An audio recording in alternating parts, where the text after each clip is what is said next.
Many say that COP26 ended last November with not much to cheer about, but it did give us educators plenty of food for thought with the release of the Department of Education's plans to improve climate change and sustainability education in England. And a draft strategy was published, and I'm going to try my best in 6 minutes to give you a really brief overview and what schools can do to get a head start. And I'll give a link at the end for a recommended deeper dive.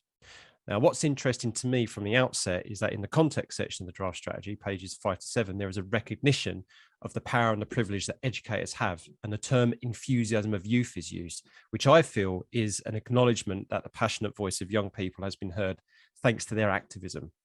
And the overall for the UK target is to be a world leader in climate change and sustainability education, to be achieved through 4 strategic aims through 3 guiding principles. And on page 9 of the draft strategy is a visual figure that provides a diagrammatic theory of change overview of the route that could be taken to achieve these aims. So first, looking at the climate education action area, it's in timeline, it's stated on page 13 that by 2023, teachers across all phases and subjects can confidently choose those that will support the teaching of sustainability and climate change with regards to curriculum resources. Now, to me, this is an indication that the teaching of climate change and sustainability issues should not be siloed into just geography. And on page 12, it acknowledges that the debate whether anthropogenic climate change is happening or not is over, which is great news. But there is a second message that reiterates that teachers should remain apolitical with regards to social and economic reforms which are needed for robust climate action. Now, I foresee this as being quite a challenge for educators, as academic research and scientific evidence into what needs to be done in order to address climate change and sustainability issues can actually be quite robust in the science regarding the climate change itself.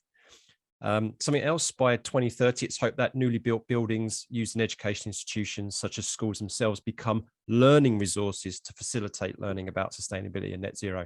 So an opportunity for us geography educators. For the green skills and careers action area, pages 15 to 16 mentions green energy production, sustainable engineering, housing retrofit, nuclear energy, vehicle electrification, and lists sectors such as agriculture, building, construction, engineering, environmental conservation, horticulture, forestry, science. And this draft strategy outlines the involvement of the Institute for Apprenticeships and Technical Education and their green advisory panel. So for me, this seems that there will be an emphasis and an opportunity for us educators to have stronger curriculum links to careers in the green and sustainability sectors, useful for schools to achieve Gatsby Benchmark 4. Now, your careers lead will know what that is if you don't. The education estate action area works towards the aims of net zero and resilience to climate change. Now, when I look at this part of figure 1, I notice that the top track of building new schools to be net zero and more schools transitioning to net zero is climate change mitigation, with the bottom track clearly being climate change adaptation. So, for example, learning about flood risk will not just be for the geography classroom, as there's going to be a push for locally tailored learning developed by a partnership between the Environment Agency and a geographical association. And I know that work is already on the way on that. And by 2025, there's going to be encouragement and support for school settings to put in place a climate action plan for both mitigation strategies and solar energy and improving air quality, but also adaptation strategies such as reducing flood risk and having emergency plans in place for extreme weather events. And now lastly, the activity and the outcome given for the operation and supply chains action area read like it might have very little to do with young people themselves, focused on decision makers in making purchases and operations, but the related impact is that young people understand the importance of decision making. So I actually feel there's an opportunity here for schools to engage their young people as empowered stakeholders and work in partnership with school leadership. So products used by the schools are to be greener, not just in terms of material source, but how they're transported. By 2025, school food standards are to consider food emissions, and students can be involved in this decision making.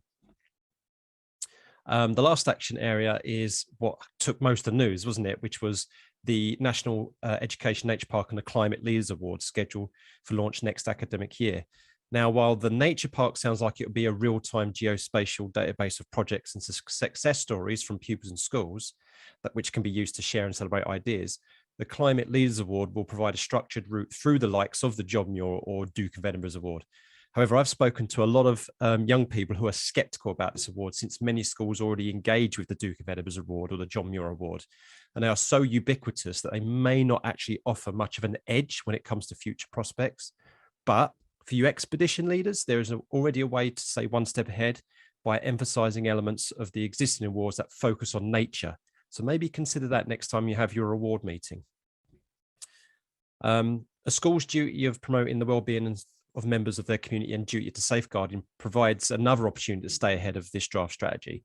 So taking the fact that climate change is real and we can increasingly attribute extreme weather events that can threaten school sites and the well-being of pupils physically and mentally, then we can frame climate change as a safeguarding issue.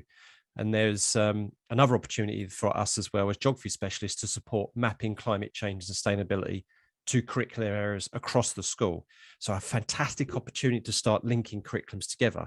And there are plenty of resources available which can support this, such as the Leeds Development Education Centre's climate curriculum, including downloadable climate action lessons for maths, MFL, RE, science, citizenship.